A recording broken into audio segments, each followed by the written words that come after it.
dar início no nosso estudo da noite, nós pedimos a todos a gentileza de desligar os telefones ou colocar no modo silencioso.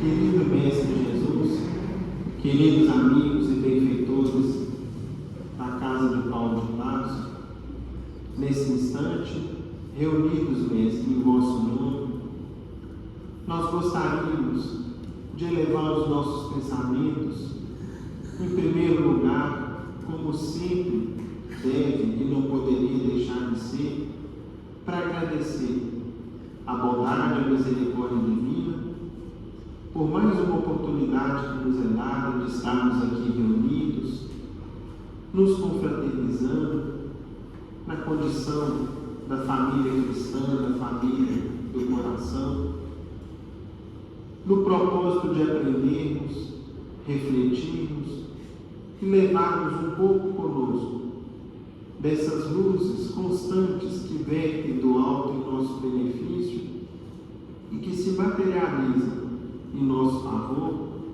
por meio do Evangelho que tanto tem nos ajudado e nos assistido às luzes sobre a luz da doutrina espírita. Portanto, Mestre, nós agradecemos pela existência dessa casa, por todos os que aqui um dia estiveram conosco, ou mesmo antes de nós, e que trabalharam, se esforçaram com amor e com carinho pela existência da mesma, não somente em seu sentido físico, mas em especial nos princípios, nos critérios que norteiam o funcionamento dessa casa, no que diz respeito à presença constante e inafastável do Evangelho em seus estudos e em seu aprendizado semanal. Mestre amado, nesse instante gostaríamos ainda de rogar ao Senhor que traga bênçãos de paz, de saúde, muita força, muita esperança, muita fé nos corações de todos nós aqui presentes, encarnados e desencarnados. Que possamos, Senhor, junto ao estudo do Evangelho, recebermos todo o amparo e a proteção de que necessitamos, sobretudo, para que possamos cumprir o nosso papel junto à sociedade, junto àqueles que nos rodeiam, da forma mais cristã possível. Pai nosso, que estás nos céus, santificado seja o vosso nome. Venha a nós o vosso reino, seja feita a vossa vontade, assim na terra como nos céus. O pão nosso de cada dia dá-nos hoje, Senhor. Perdoa as nossas dívidas, assim como perdoamos aos nossos devedores. Não nos deixeis cair em novas faltas, livrai-nos do mal, porque vossos são o reino, o poder, a majestade e a glória, hoje e sempre, que assim seja. E com a nossa prece, em nome de Deus nosso Pai, de Jesus nosso Mestre amado, e de Paulo de Tarso, patrono de nossa casa, damos por iniciada a reunião dos estudos evangélicos da noite, na santa paz do Senhor, que assim seja. Meus irmãos, hoje, dando continuidade ao estudo do capítulo 4 do Evangelho segundo o Espiritismo, nós temos como objeto do nosso estudo o item de número 18, que tem o seguinte subtítulo. Primeiro, o título do capítulo 4, Ninguém poderá ver o reino de Deus se não nascer de novo, que trata para a gente sobre a reencarnação. E o subtítulo do item 18 é o seguinte: a reencarnação fortalece os laços de família, ao passo que a unicidade da existência os rompe. Vamos ver o texto aqui, que é um texto do codificador. Os laços de família não sofrem destruição alguma com a reencarnação, como pensam certas pessoas. Ao contrário, tornam-se mais fortalecidos e apertados. O princípio oposto, sim, os destrói. No espaço, os espíritos formam grupos ou famílias entrelaçados pela afeição, pela simpatia e pela semelhança das inclinações. Ditosos por se encontrarem juntos, esses espíritos se buscam uns aos outros. A encarnação apenas momentaneamente os separa. Porquanto, ao regressarem à erraticidade, novamente se reúnem como amigos que voltam de uma viagem. Muitas vezes, até, uns seguem a outros na encarnação, vindo aqui reunir-se numa mesma família ou no mesmo círculo, a fim de trabalharem juntos pelo seu mútuo adiantamento. Se uns encarnam e outros não, nem por isso deixam de estar unidos pelo pensamento. Os que se conservam livres velam pelos que se acham em cativeiro. Os mais adiantados se esforçam por fazer que os retardatários progridam. Após cada existência, todos têm avançado um passo na senda do aperfeiçoamento. Cada vez menos presos à matéria, mais viva se lhes torna a afeição recíproca, pela razão mesma de que, mais depurado, não tenha perturbado o egoísmo, nem as sombras das paixões. Podem, portanto, percorrer assim ilimitado número de existências corpóreas, sem que nenhum golpe receba a mútua estima que os liga. Está bem visto que aqui se trata de afeição real, de alma a alma, única que sobrevive à destruição do corpo, porquanto os seres que nesse mundo se unem apenas pelos sentidos, nenhum motivo têm para se procurarem no mundo dos espíritos. Duráveis somente são as afeições espirituais. As de natureza carnal se extinguem com a causa que lhes deu origem. Ora, semelhante causa não subsiste no mundo dos espíritos, enquanto a alma existe sempre. No que concerne às pessoas que se unem exclusivamente por motivo de interesse, e essas nada realmente são umas para as outras. A morte as separa na terra e no céu. No livro dos Espíritos,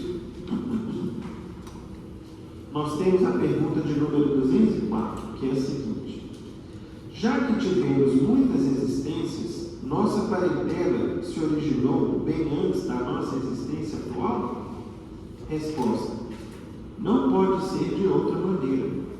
A sucessão das existências corporais estabelece entre os espíritos ligações que remontam às vossas existências anteriores.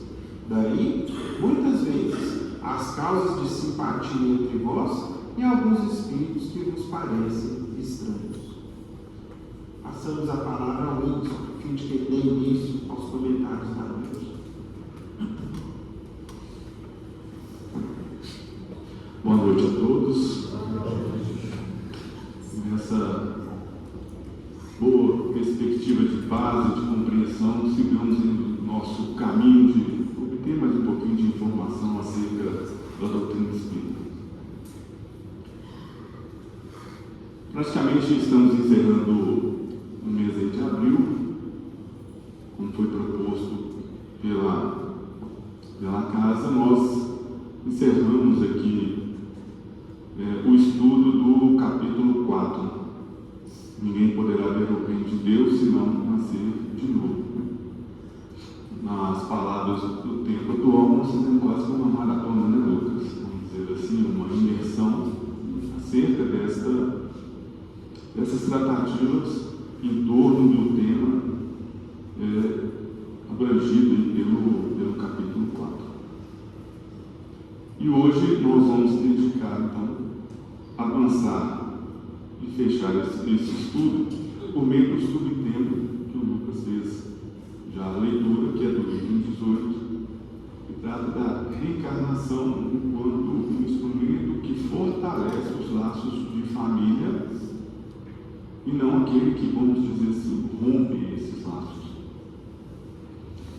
Quando a gente dá uma folheada aqui nos comentários de Kardec, que propõe essa parte, lá no item 23, ele vai fechar os seus comentários nos apresentando ou chamando a nossa atenção que nós temos 4 alternativas para desenvolver o nosso posicionamento quando a temática é o futuro além do mundo. Ou seja, como nós vamos lidar, o que a gente pode pensar e refletir a partir da questão dos laços de família e reencarnação, como nós estamos diante da questão do futuro além do túmulo, ou seja, nossa vida após a morte. Dentro das alternativas é visto o seguinte: a primeira é o nada. A gente vai pensar nada, de acordo com a doutrina materialista, porque a doutrina materialista coloca-se que após a morte acabou. Tem uma segunda opção, que ele segue a lógica que ele coloca como doutrina panteísta, que é a absorção do todo universal. Morreu também, acabou, a gente vai, segue a lógica do universo. Uma terceira alternativa que ele coloca, ele trata como a individualidade. Vai depender do que eu faço. E dependendo do que eu faço enquanto encarnado, eu posso ir para o céu ou para o, a gente coloca em inferno. Então, ou seja, se eu faço bem, eu vou para o céu. Se eu faço mal, grosso modo, eu vou ter outros destinos. E assim, se com aqueles que eu convivo no mundo dos encarnados, por vezes a família, fizeram o bem, nós vamos encontrar no mundo do bem, portanto, no céu. Porventura eu fiz o bem, fui para o céu, mas se o meu familiar fez o mal, nós não vamos encontrar. Se eu fiz o mal, eu vou para uma outra dimensão, e aquele meu familiar fez o bem, vai para uma outra dimensão diferente para mim. Portanto, a lógica de um reencontro possível daria somente nesta condição. E tem a quarta alternativa, que ele trata também da individualidade, mas numa perspectiva um pouco diferente, com progressão indefinida, conforme a doutrina espírita. Em síntese, ele trata para a gente o seguinte: segundo as duas primeiras, ou seja, o do nada e da panteísta, ou seja, morreu, acabou, os laços de família se rompem por ocasião da morte, e nenhuma esperança resta às almas se não encontrarem futuramente. Com a terceira, há para elas a possibilidade de tornar a ver, desde que sigam para a mesma região, que tanto pode ser um inferno como um paraíso. Com a pluralidade das existências, inseparável da progressão gradativa, há a certeza da continuidade das relações entre os que se amaram. Então é essa perspectiva que vai chamar a atenção, e a gente vai tentar trabalhar um pouquinho diante do que o próprio Kardec destrincha ao longo desse capítulo. E o que salta aos nossos olhos? No primeiro contato, nos dá uma sensação muito grande, um conforto muito grande, que nós não estamos, de fato, aí sozinhos. Porque nessa perspectiva de viajar, de se colocar, na perspectiva, será que eu posso encontrar os entes queridos, sem encontrar? O que vai se ter ao longo do subtítulo é isso: nós teremos a oportunidade de encontrar as pessoas amadas. E como começa essa reflexão? Justamente dentro da lógica do tempo. O que é a reencarnação ou a encarnação que nós estudamos aí nessas terça-feiras?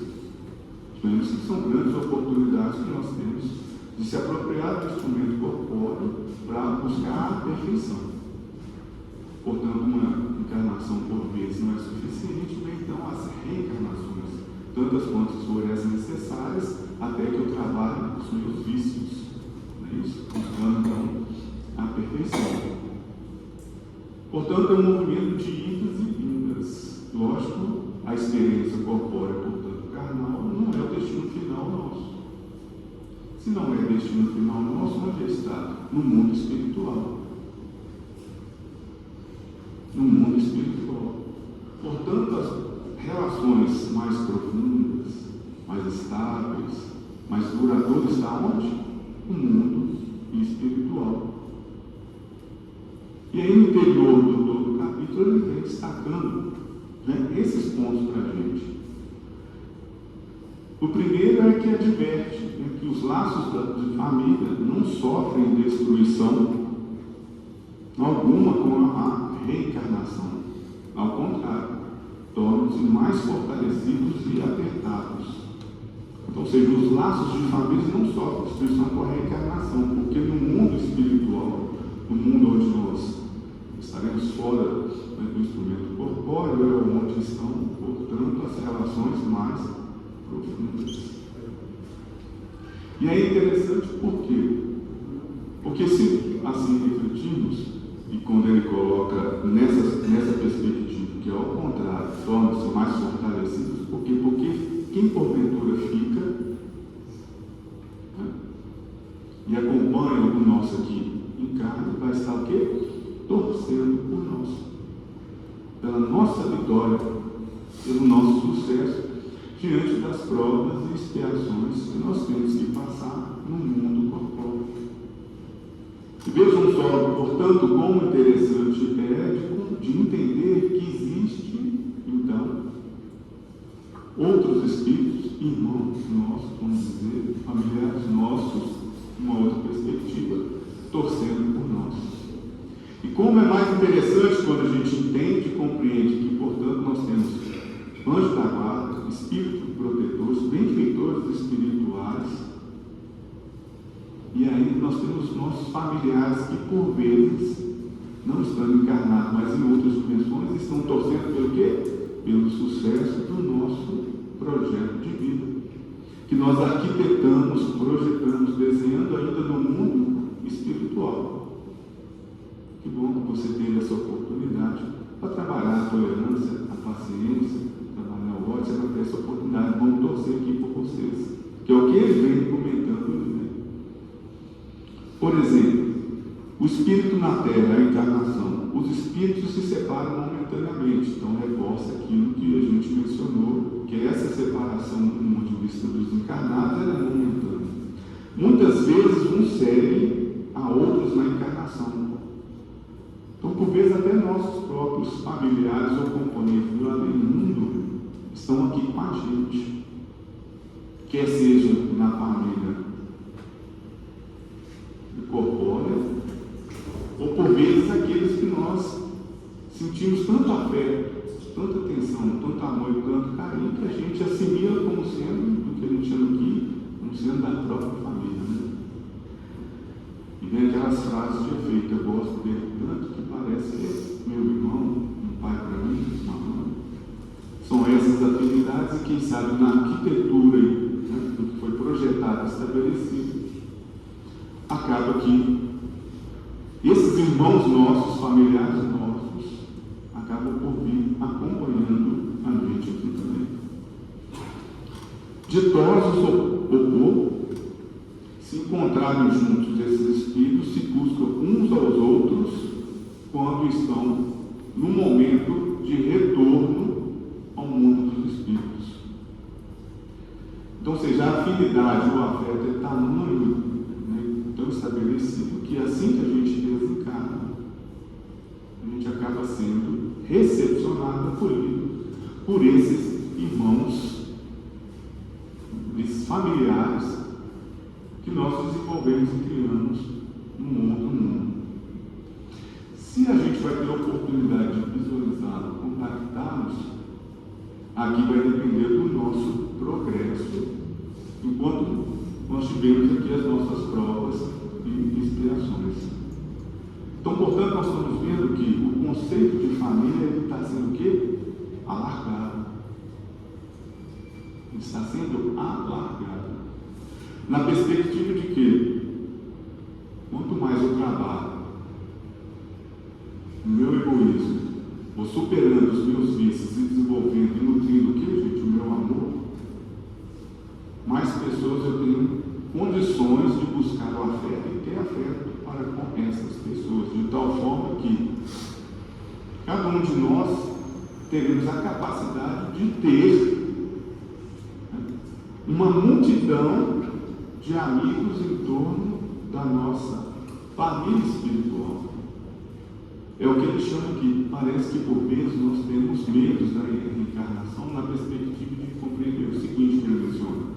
Será que eu vou ter 10 pais? Então, 10 mães, 10 irmãos, 20 irmãos, 30 irmãos, como é que vai ser isso aqui, né, este processo?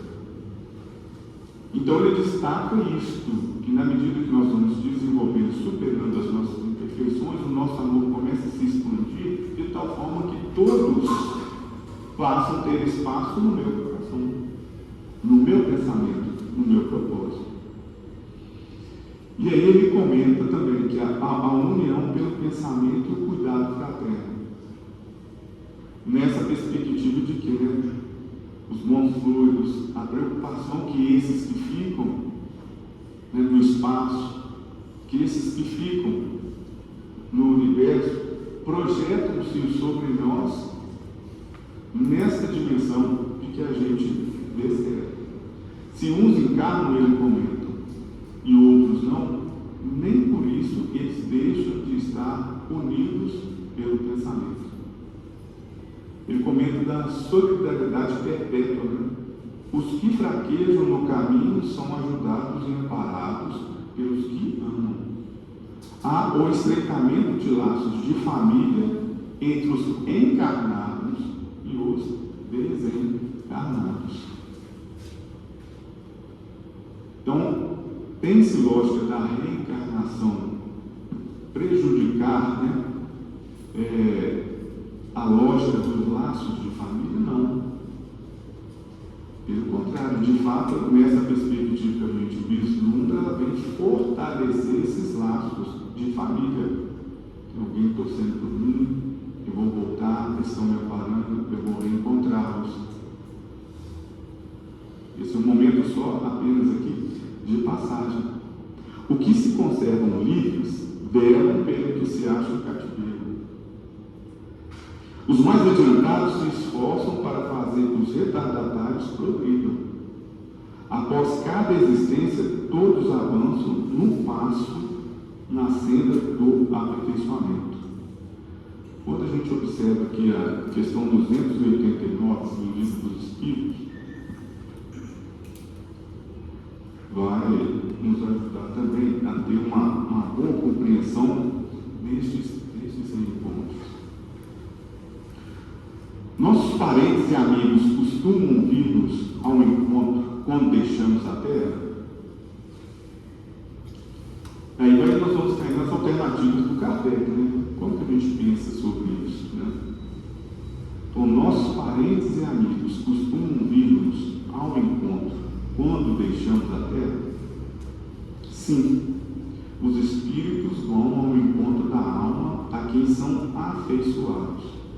Felicitam-na como se regressasse de uma viagem, por haver escapado aos perigos da estrada, e ajudam-na a desprender-se dos liames corporais.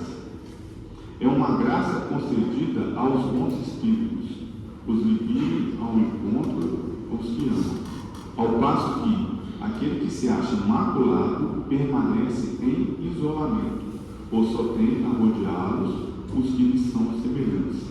É uma unição. Os parentes e amigos sempre se reúnem depois da morte? Então, será que os parentes e os amigos sempre se reúnem depois da morte? Depende isto da elevação deles e do caminho que seguem, procurando progredir. Se um está mais adiantado e caminha mais depressa do que o outro, não pode os dois conservar-se juntos. Então, se um está mais adiantado, pode. Não, mas eles vão viver no mesmo ambiente? Não, na mesma dimensão? Não, mas eles se aproximam. Vê-se-ão de tempos em tempos, mas não estão reunidos para sempre, senão quando puderem caminhar lado a lado, ou quando se houverem igualado na perfeição. Acresce que a privação de ver os parentes e amigos é às vezes uma punição. Então, a privação de ver parentes e amigos, por vezes, pode ser uma punição. Mas o certo é que é o esclarecido por nós e por Kardec, é que após o além-túmulo, após a nossa morte, nós veremos os nossos familiares, quer seja de outras existências, né, em virtude de outras existências, ou seja, aqueles que estão por lá, aguardando o nosso retorno diante das nossas provas e expiações. E aí, ele reforça, já por fim, que quando a gente observa os pensamentos, as lógicas que focam a unicidade. O que é unicidade? Aqueles que acreditam na vida única, isso já não passa ou não tem um grande sentido. Por quê? Se eu mudo, a partir dessa crença, a partir do momento que eu mudo, acabou-se, não tem mais essa oportunidade de estar com esses entes queridos. Então não há laços anteriores de família. Existe apenas filiação corporal, sem qualquer laço espiritual. A destinação do espírito se acha irrevogavelmente determinada pelo que se fez em uma só existência. Ou seja, se fez o bem, pode ser que ele vai para a mansão dos bem-aventurados. Se fez o mal, vai para o inferno eterno. A depender da prática de um ou de outro, ficam sempre separados. Então, ou seja, quando a gente projeta essa perspectiva, então, de que não há lógica em afinidade com a doutrina reencarnacionista, a gente perde essa afeição. E interessante que a base, portanto, disso tudo é o quanto de afeição nós desenvolvemos em relação com o próximo. E o que é afeição? É carinho, é atenção, é autoestima. Então, quando que a gente consegue, nessa viagem que nós fazemos, na medida que nós vamos desenvolvendo isso, esse sentimento, nutrindo esse sentimento pelos nossos próximos, nós vamos, portanto, fortalecendo esses laços e esses vínculos afetivos que nos vão nos amparar no nosso progresso e na nossa evolução espiritual, quer na condição de encarnado ou não. Bom, meus irmãos, como eu tenho aqui 6 minutos, tem uma passagem aqui do livro Nosso Lar, no capítulo 15, que trata da visita materna, relatada pelo nosso irmão André Luiz, quando ele está já numa fase um pouco mais recuperada, ele está no processo de reabilitação. Ele vai procurar uma atividade, uma tarefa para desenvolver. Ele foi médico na vida corpórea e ele tinha uma pretensão de ser médico na vida espiritual, mas precisava ainda de um processo evolutivo. Então, dentro disso, logo após a conversa com Clarencio, que era um ministro de auxílio, ele pede um serviço, mas tem a oportunidade aí de exercer outra tarefa, senão a de médico. E antes de exercer essa atividade propriamente dita, ele também foi concedido que ele recebesse uma visita de sua mãe. Vejamos. A visita materna. Atento às recomendações de Clarencio, procurava reconstituir energias para recomeçar o aprendizado. No outro tempo, talvez me sentisse ofendido com as observações aparentemente tão ríspidas. Mas, naquelas circunstâncias, lembrava meus erros antigos e sentia-me confortável. Os fluidos carnais compelem a alma a profundas sonolências. Em verdade, apenas agora reconhecia que a existência humana, em hipótese alguma, poderia ser levado à conta de brincadeira. A importância da encarnação na Terra surgia-me aos olhos, evidenciando grandezas até então ignoradas. Considerando as oportunidades perdidas, reconhecia não merecer a hospitalidade de nosso lar. Clarencio tinha dobrado as razões para falar-me com aquela franqueza. Passei dias entregues a profundas reflexões sobre a vida. No íntimo, grande ansiedade de rever o lar terreno. Abstinha-me, porém, de pedir novas concessões. Os benfeitores do Ministério do Auxílio eram excessivamente generosos para comigo. Adivinhavam-me os pensamentos. Se até ali não me haviam proporcionado satisfação espontânea a semelhante desejo, é que tal propósito não seria oportuno. Calava-me então resignado, e algo triste aconteceu. Vizinhas faziam o possível por alegar-me que era um auxiliar dele. com os seus pareceres consoladores. Eu estava, porém, nessa fase de recolhimento inexprimível, em que o homem é chamado para dentro de si, pela consciência profunda. Um dia, contudo, o bondoso visitador penetrou radiante no meu apartamento, exclamando: adivinhe quem chegou à sua procura? Aquela fisionomia alegre, aqueles olhos brilhantes e visíveis, não me enganavam. Minha mãe, respondi confiante. Olhos arregalados de alegria, vi minha mãe entrar de braços estendidos.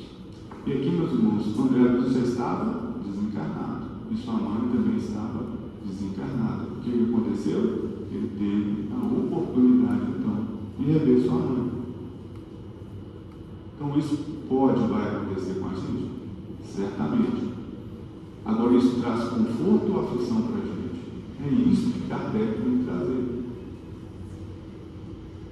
Que a reencarnação fortalece os laços de família.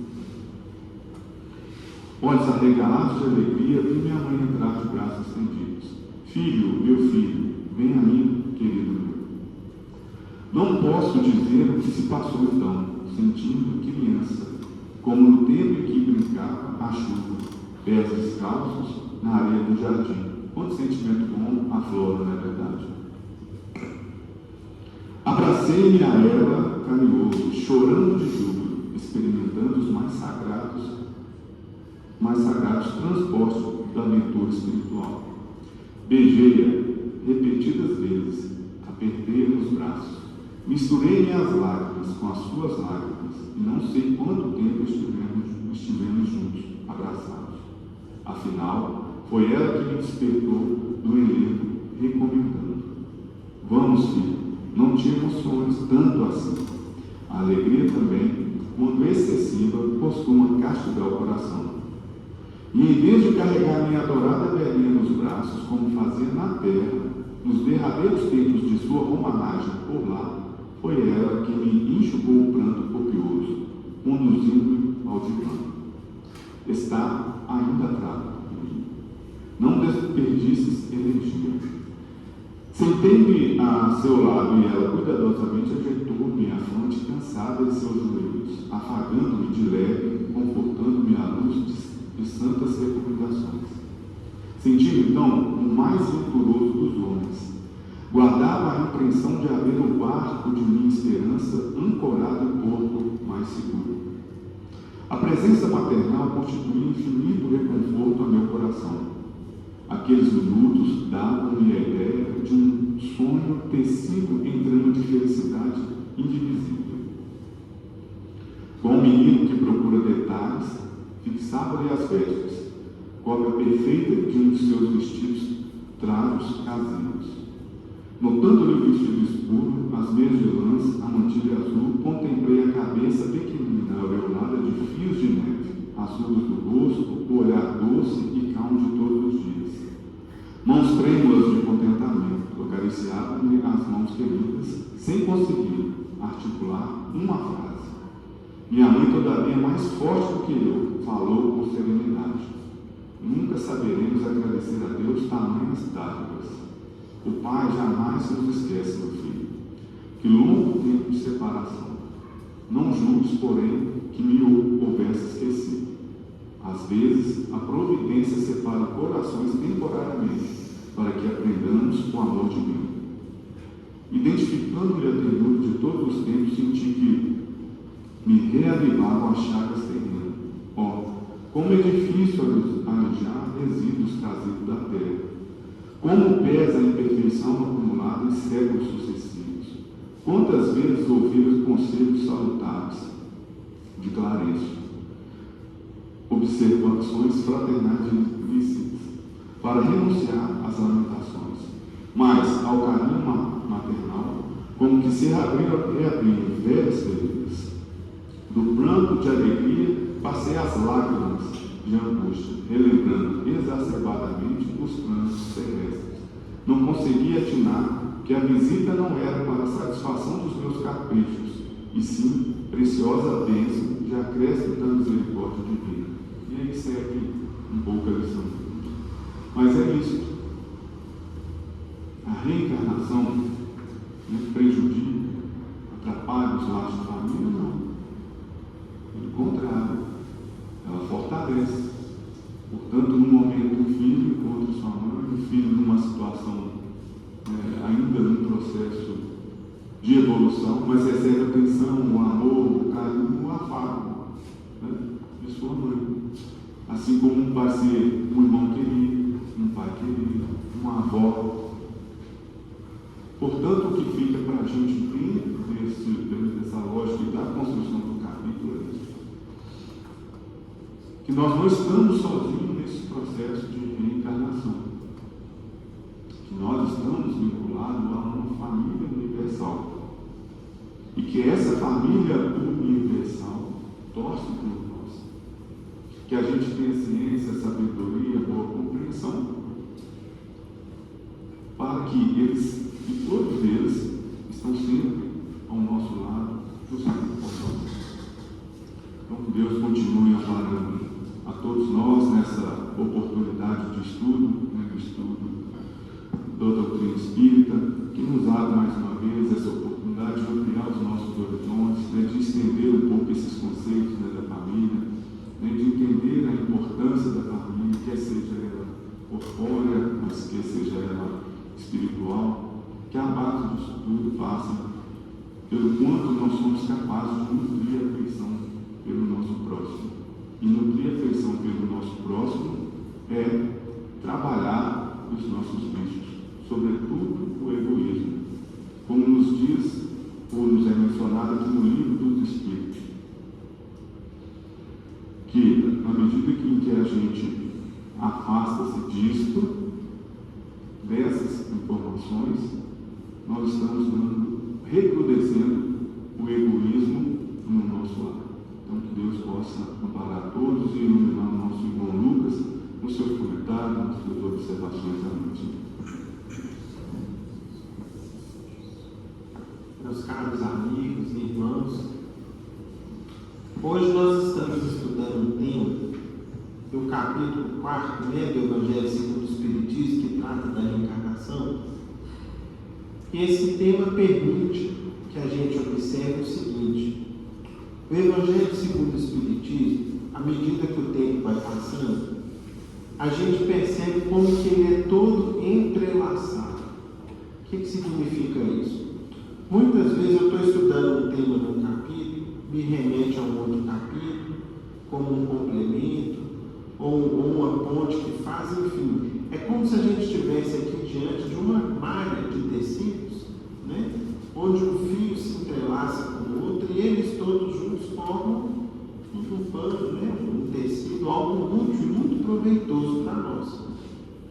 E quando a gente estuda esse tema do capítulo 4, falando a respeito da família, nós vamos observar, meus amigos, que existe uma forte ligação com o outro capítulo do Evangelho, que é o capítulo 14, que é aquele que fala para a gente sobre honrar pai e mãe.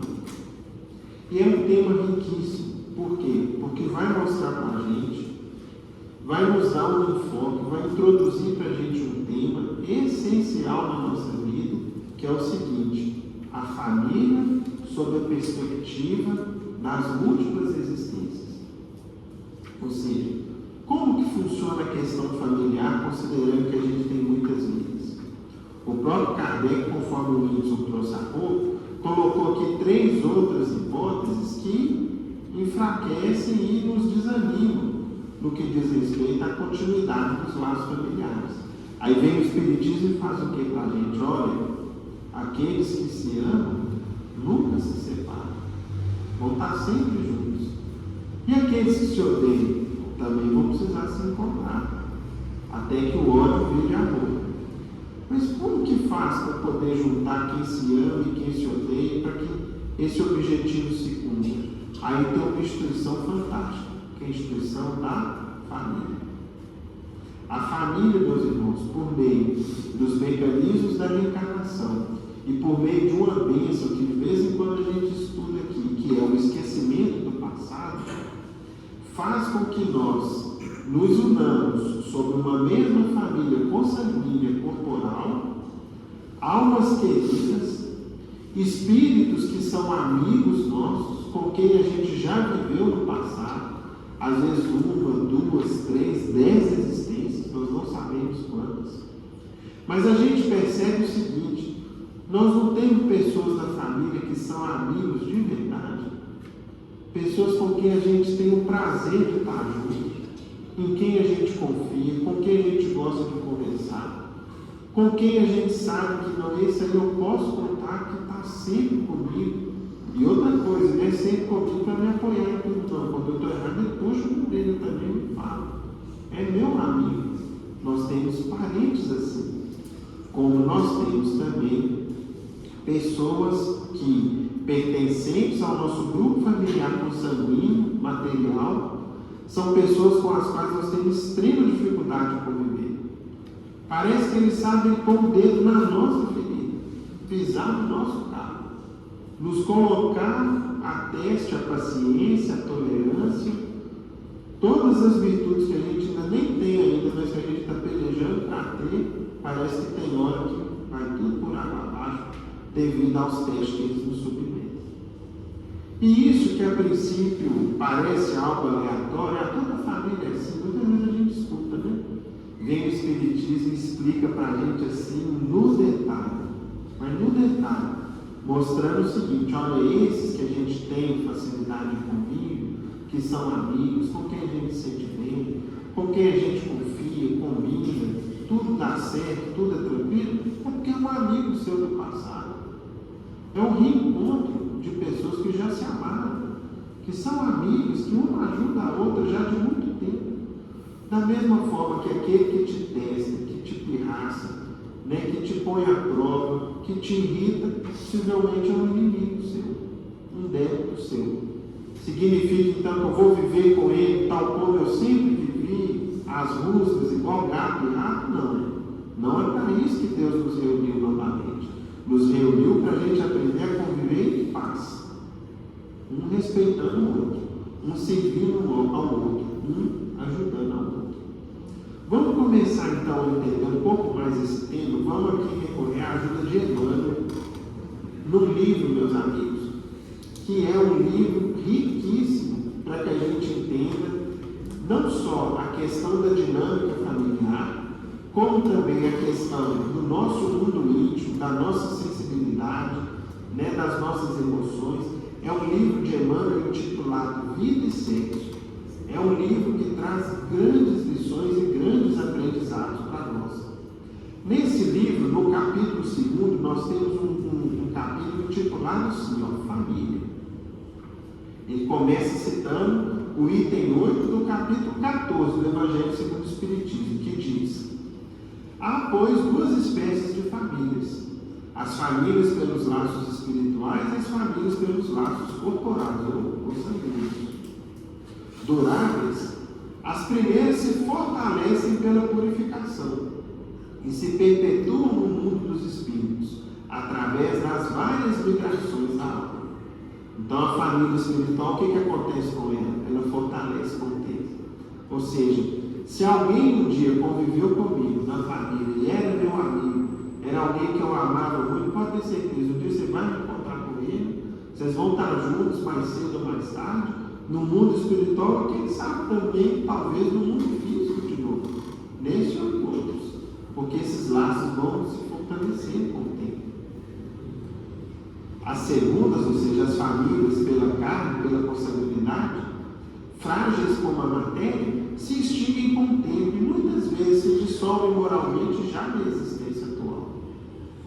Essa é a citação do Evangelho. Aí vem Emmanuel e comenta para a gente o seguinte: de todas as associações existentes na Terra, excetuando naturalmente a própria humanidade, nenhuma talvez mais importante em sua função educadora e regenerativa, a constituição da família. Ou seja, meus irmãos, a família para nós é uma instituição importantíssima. Para nós espíritas, a família é uma célula básica da sociedade, com a qual nós temos que ter todo o carinho, toda a atenção, todo o zelo, porque ela é a base de cada um de nós. E vamos continuar com Emmanuel. De semelhante agremiação, na qual dois seres se conjugam, atendendo aos vínculos do afeto, surge o lar, garantindo os alicerces da civilização. E olha aqui que interessante. Emmanuel, quando fala isso, tem um sentido muito mais profundo. A família é o alicerce da civilização. Portanto, o que acontece com uma construção, no caso da civilização, quando o alicerce dela falha, quando o alicerce rui, quando o alicerce se fragmenta, se estilhaça e acaba? A construção como um todo o quê? Vem abaixo. Emmanuel comenta para a gente, meus amigos, por exemplo, lá no livro A Caminho da Luz, ele vê como grande causa da queda do Império Romano a destituição, a descaracterização, o desmonte da família romana. Por quê? Com a expansão do Império, Roma começou então a receber muitas riquezas, muitos recursos, e especialmente a mulher, que antes tinha um papel muito claro como a verdadeira guardiã do lar, se envolveu numa série de futilidades, relegou o processo educativo dos filhos, colocou ele em segundo plano, e nisso, o que acontece? Geração após geração, eu desdenho do papel educativo. Eu acabo com a sociedade. Se eu não educo a criança hoje, o meu futuro está comprometido. Agora, se eu educo a criança e o jovem, o futuro está sendo preparado. Portanto, a fragmentação da família romana fragmentou o Império. Colossal. Começou onde a fragmentação? Dentro de casa. Dentro de cada família. Continua Emmanuel. Através do casal aí estabelecido, funciona o princípio da reencarnação, consoante as leis divinas, possibilitando o trabalho executivo dos mais elevados programas de ação do mundo espiritual. Ou seja, graças a famílias e reencarnações, planejam-se, meus irmãos, situações ou planos na Terra que sem o processo reencarnatório não seria possível. Por intermédio da paternidade e da maternidade, o homem e a mulher adquirem mais amplos créditos da vida superior. Vamos traduzir isso aqui num linguajar bem simples. Quem já ouviu falar, eu escutei isso algumas vezes. Ô meu filho, não preocupa não. Cada filho que você tem traz um pão debaixo do braço. Quem já ouviu essa frase? Possivelmente muitos de nós. Por quê? Às vezes, nas lutas do cotidiano, do dia a dia, da profissão, do trabalho, muitas vezes, às vezes surge um filhinho ou uma filhinha, na hora que o casal, a mulher, o marido acha, meu Deus, e agora? Como é que vai ser? Né? Será que era a hora ideal e tudo? Como é que nós vamos fazer? E existe esse ditado popular que revela uma grande verdade. Porque, no fundo, meus irmãos, quando a gente se propõe a ser pai ou mãe, nós não vamos cuidar de um filho nosso. Ele é um empréstimo provisório do verdadeiro pai dele, que é quem? É Deus. Nós vamos colocar sob o nosso cuidado, sobre a nossa influência, sobre a nossa tutela, sobre o nosso processo educativo, um filho de Deus. E esse filho, a quem Deus ama muito, tem uma série de necessidades, especialmente uma questão do exemplo da educação. E se nós nos cumprirmos bem, quantas alegrias colheremos a partir do mundo espiritual? É isso. Esse pão que vem debaixo do braço não é somente um apoio na nossa vida material, mas é uma série de amparos e de assistências que o mundo maior vai nos destinar. Por quê? Porque muitas vezes o pai ou a mãe abriram mão do conforto, do bem-estar pessoal. A mulher então nem se fala, né? Muitas vezes uma moça bela, esbelta, vai ter ali, né, ao longo do processo da gestação, né, a criancinha se desenvolvendo, vai deixar estrias, né, o corpo vai ser mais o mesmo, vão ser uma série de situações afetas ao organismo feminino, diferentes do que ela era antes de ser mãe, antes de receber uma vida na terra. Só que as bênçãos que ela recebe são muito maiores do que o sacrifício a que ela se dedica. E aí a gente com o passar do tempo, a gente vai confirmando essa grande verdade. Continua Emmanuel: os filhos são laços de amor que lhes granjeiam proteção mais extensa do mundo maior, de vez que todos nós integramos grupos afins. E mais adiante, Emmanuel nos fala: a parentela no planeta faz-se um filtro da família espiritual sediada além da vida física, mantendo os laços pré-existentes entre aqueles que lhe comungam no clima. Então, o que acontece com a família corporal? Ela funciona como um filtro. Qual que é a função do filtro, meus amigos? Reter o quê? Impurezas. Então, vamos imaginar que nós formamos um grupo no mundo espiritual, uma família espiritual. Só que eu tenho um defeito, aquele que foi meu pai um dia tem um outro defeito, aquela que foi minha mãe tem um outro defeito, o que foi um irmão, um primo, um tio meu, cada um tem as suas lutas, os seus problemas, os seus vícios, as suas imperfeições. Ao reencarnarmos juntos, nos submetermos às lutas, às dificuldades da vida, o que a vida física faz conosco se a gente assimilar bem as provas e as expiações que a vida nos traz? Vai deixando essas impurezas para trás, vai filtrando. E daí a 50, 70, 100 anos, nós que um dia estávamos lá no mundo espiritual, decidimos descer para a Terra ou para um outro mundo, para reencarnarmos, vivermos uma vida juntas, cada um cumprindo um papel, voltamos um dia para o plano espiritual numa condição o quê? Melhor do que a gente tinha antes. Nós vamos conversar uns com os outros dizendo assim: nós, graças a Deus, consegui voltar um pouquinho mais paciente. E você? Eu, graças a Deus, consegui voltar menos apegado às coisas materiais. E você, meu amigo? Eu combati um pouquinho mais a vaidade. E você? Meu orgulho ficou um pouquinho mais para trás. Ou seja, a gente vai filtrando essas impurezas e essa família espiritual vai atingir o quê? Um segundo estágio de mais amor, de mais união, de mais amizade, e vai se preparar, portanto, enquanto grupo, para um trabalho talvez de maior relevância, de maior importância, de maior magnitude, e nisso nós vamos o quê? Ascendendo etapa por etapa dentro da hierarquia do mundo espiritual. Sendo cada vez mais o que, meus amigos? Mais felizes. Porque à medida que a gente larga as imperfeições para trás, a gente vai se tornando cada vez mais verdadeiramente feliz. Continua e conclui Emmanuel: arraigada nas vidas passadas de todos aqueles que a compõem, a família terrestre é formada assim de agentes diversos, porquanto nela se reencontram comumente afetos e desafetos, amigos e inimigos, para os ajustes e reajustes indispensáveis diante das leis do destino.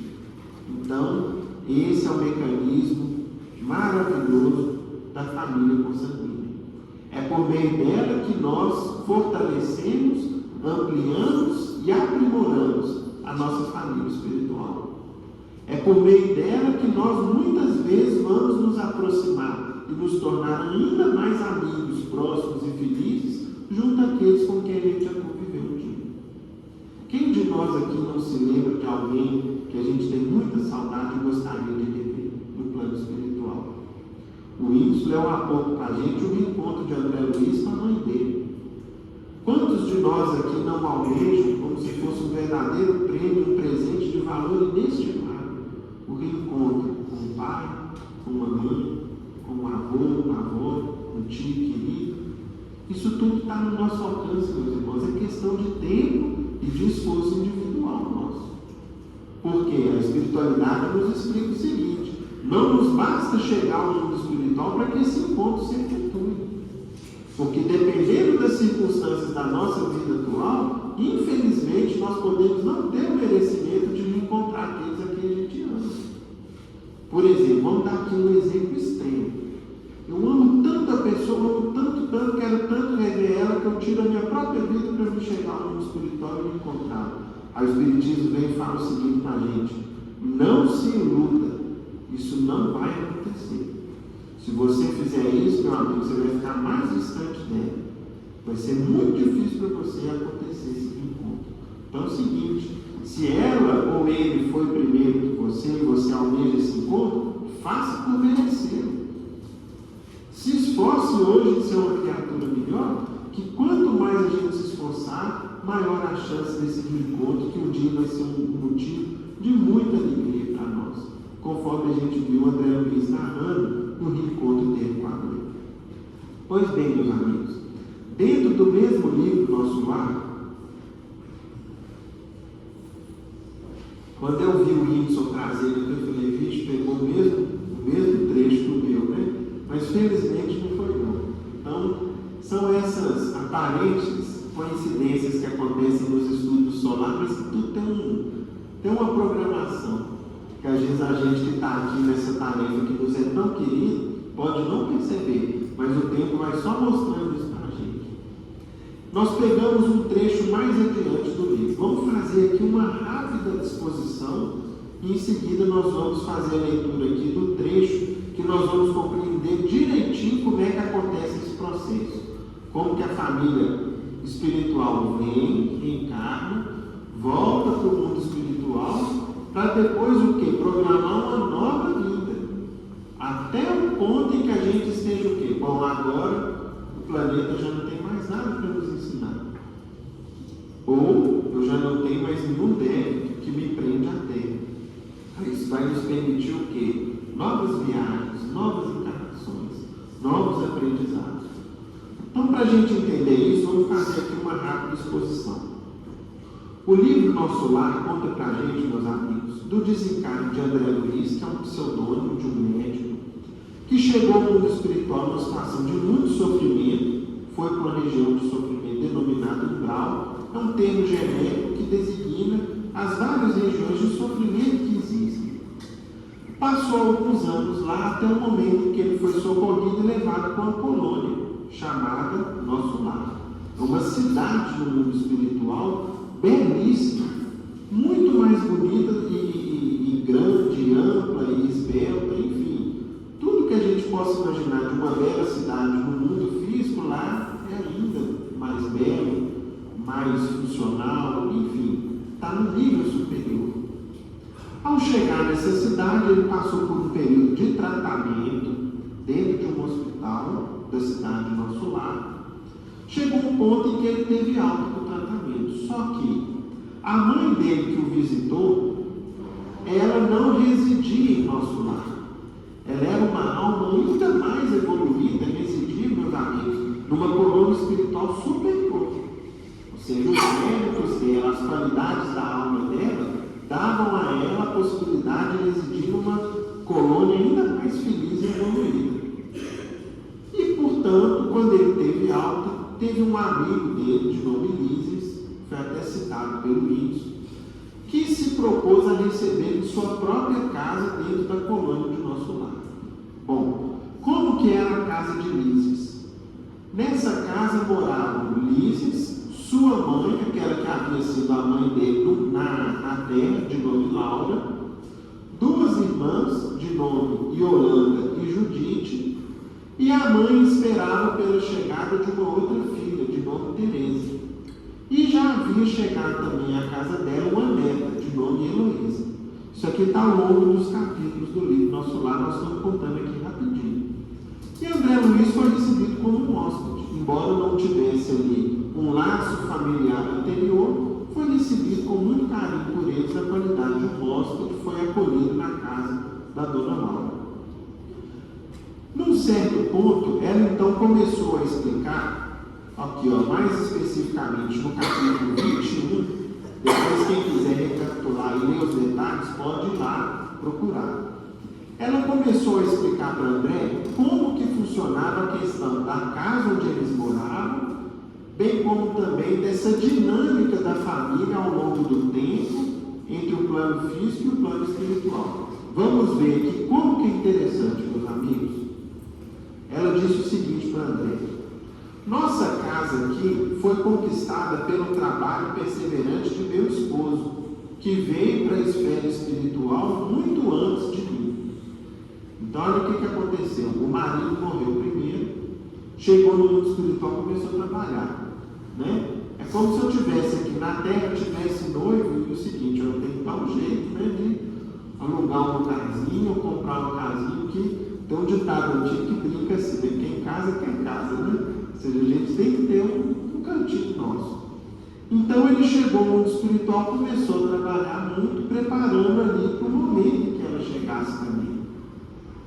18 anos estivemos separados pelos laços físicos, mas sempre unidos pelos elos espirituais.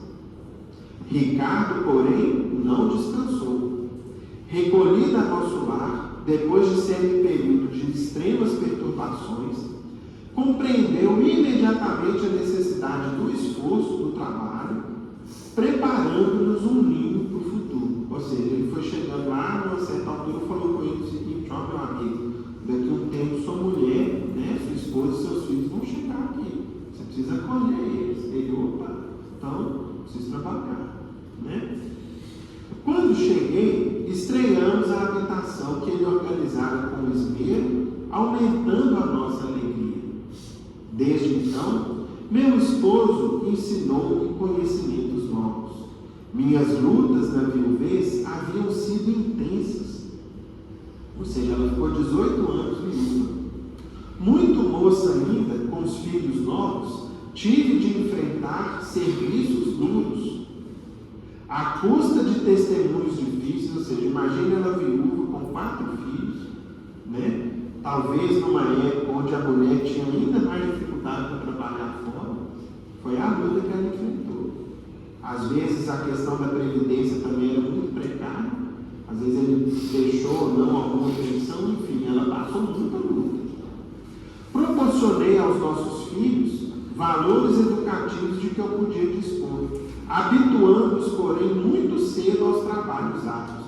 Então, o que ela pôde ensinar para os meninos? Meus filhos, vocês têm que trabalhar, tem que dar duro na vida. Então, não quero saber de moleza, nem de corpo mole. Então, todo mundo arregaçar as mangas aí, partir para cima do trabalho. Eu quero ensinar os meninos.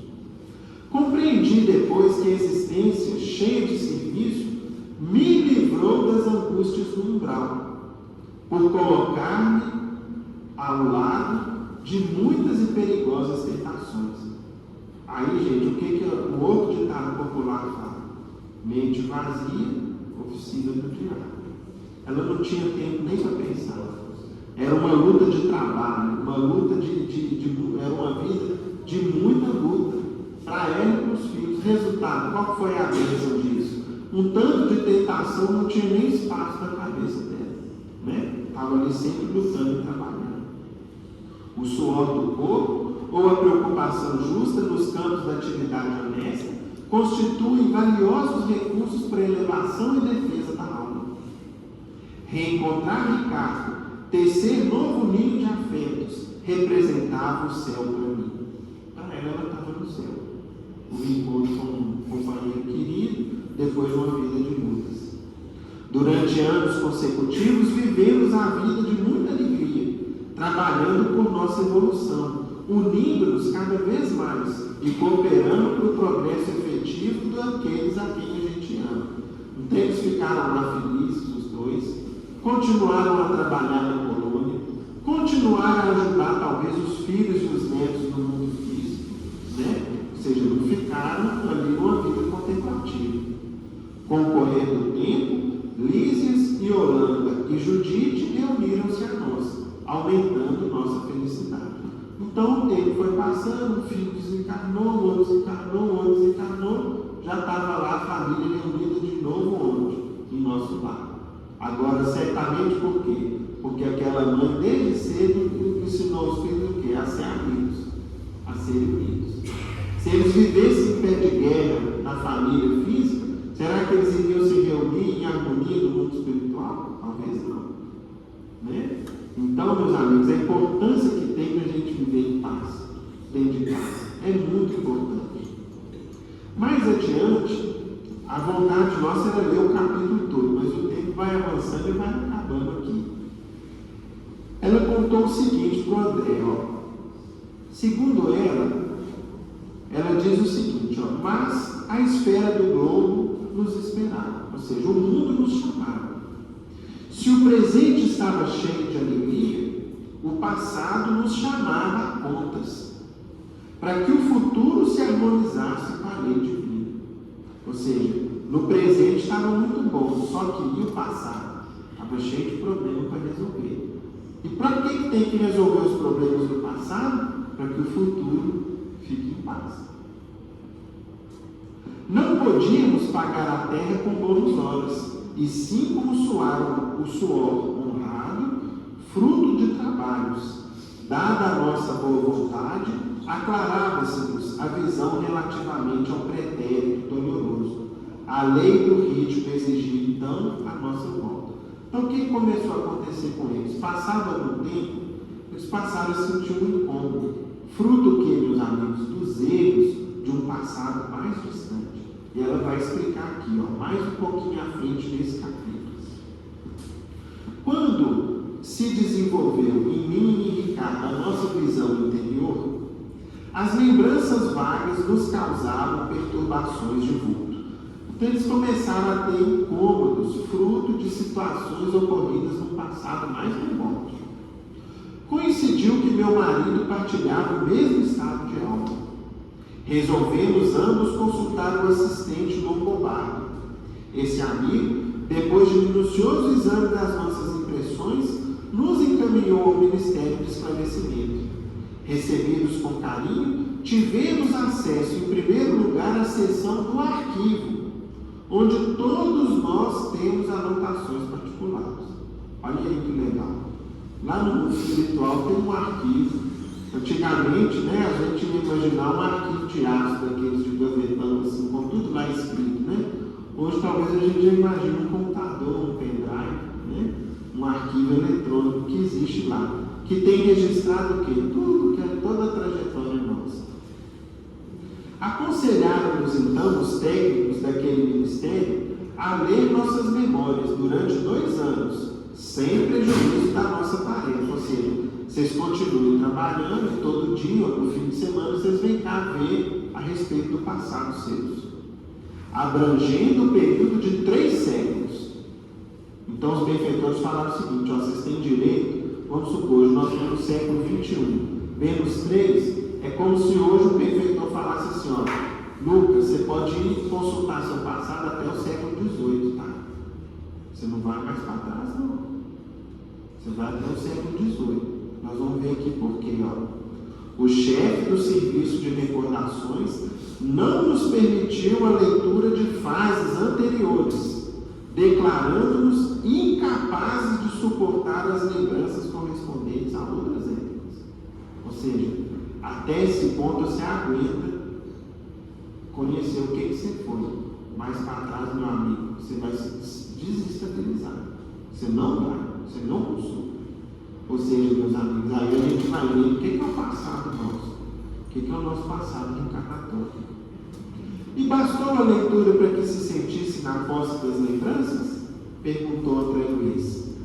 Não, a leitura apenas informa. Depois de longo período de meditação, fomos submetidos a determinadas operações psíquicas a fim de penetrar os domínios emocionais das recordações, ou seja, além de ler, eles começaram a sentir aquilo que estava escrito nas memórias. Os espíritos técnicos do assunto nos aplicaram passes no cérebro, despertando certas energias adormecidas. Ricardo e eu ficamos, então, senhores, ou seja, então nós tomamos pleno conhecimento de 300 anos de memória integral. Então, nossa memória voltou 300 anos no tempo. Compreendemos, então, o tamanho do nosso débito para com o nosso planeta. Aí eles viram o seguinte: nós temos que trabalhar demais ainda, tem serviço demais para fazer. E onde está nosso irmão Ricardo? Perguntou André Luiz. Queria tanto conhecê-lo. A mãe de Lísias, Dona Laura, respondeu: em vista de nossas observações referentes ao passado, ou seja, depois do que a gente tomou conhecimento, o que eles resolveram fazer? Nós temos que voltar, Combinamos novo encontro nas esferas da crosta. Temos trabalho, muito trabalho na terra. Desse modo, Ricardo partiu há 3 anos. Quanto a mim, seguirei em alguns dias. Aguardo apenas a chegada de Teresa, para deixá-la junto aos nossos. E de olhar vago, Dona Laura concluiu: a mãe de Heloísa não tardará, ou seja, ela está quase desencarnando e vindo para cá. A passagem dela pelo umbral será somente de algumas horas, em vista dos seus profundos sacrifícios desde a infância. Pelo muito que sofreu, não precisará dos tratamentos da regeneração. Poderei, portanto, transmitir minhas obrigações no ministério do auxílio e partir sossegado. Jesus não nos esquecerá. Então vejam, meus amigos, assim é a nossa dinâmica. A gente está lá, programa a nossa descida, fizemos um tanto de plano, um tanto de projeto de trabalho, de lutas, de problemas, de dificuldades, porque é isso que nos trabalha a alma. Nós temos que entender, em caráter definitivo, que uma vida muito tranquila e sossegada faz o que com a gente? Nos acomoda. Eu vou continuar sendo a mesma velha pessoa que eu sou. É nas lutas, é nos problemas, é nas dificuldades, são nos testes que a vida nos traz, que a gente vai crescendo, que a gente vai se aprimorando. E é interessante, meus amigos, quando a gente vai adquirindo essa noção e a realidade disso que a doutrina espírita nos explica. Eu tenho aqui um exemplo que eu leio com muito carinho.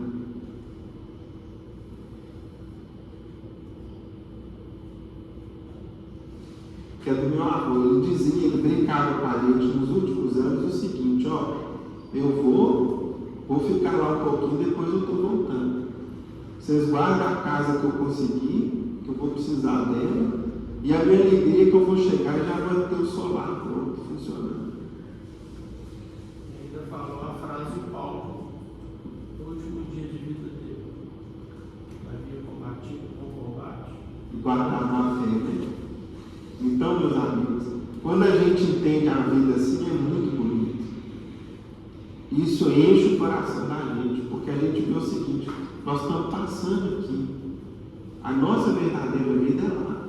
Agora, nós estamos passando aqui não é para passar passeando, é para passar trabalhando, é para passar lutando, é para passar nos esforçando em sermos criaturas melhores, até para que a gente volte a ter de novo a companhia daqueles a quem a gente tanto ama, mas num estágio ainda maior, de paz, de alegria, de felicidade, almejando novos trabalhos, novas tarefas, novas conquistas, novos passos no nosso processo evolutivo. Que Jesus nos ampare e nos abençoe e ajude. Senhor Evandro, faz a prece para a gente.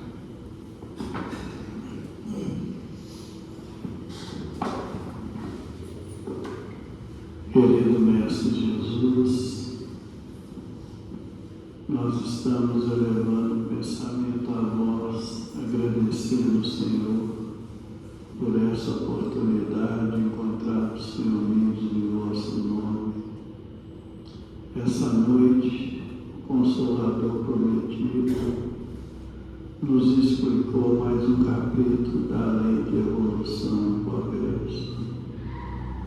Mais diretamente os laços de família. É devido às enfermidades, às limitações que somos portadores, que estamos pedindo, Senhor, que a nossa visão espiritual seja aumentada, seja acrescentada, para trazermos sempre conosco as orientações que aqui recebemos nessa noite.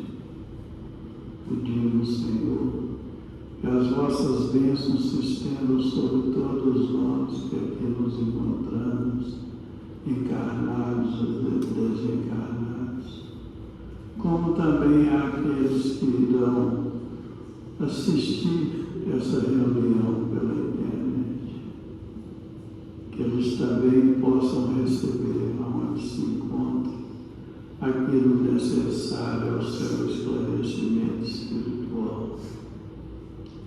Pedimos, Senhor, Que essas bênçãos sejam extensivas aos hospitais, aos cancerosados, aos leprosados, aos presídios, aos asilos, onde houver a dor, a aflição, o padecimento.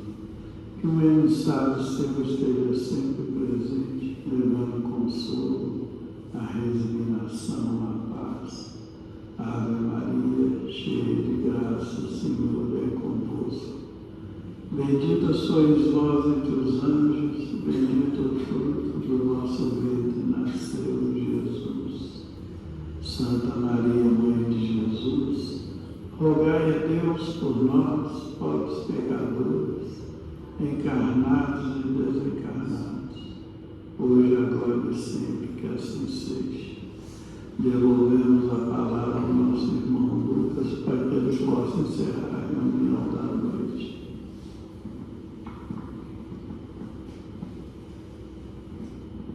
Em nome de Deus, nosso Pai, de Jesus, nosso Mestre amado, e de Paulo de Tarso, patrono de nossa casa, agradecemos ao alto e damos por encerrada a nossa reunião de estudos da noite, na santa paz do Senhor, que assim seja. Nós teremos agora os passos daqueles que desejarem, conforme a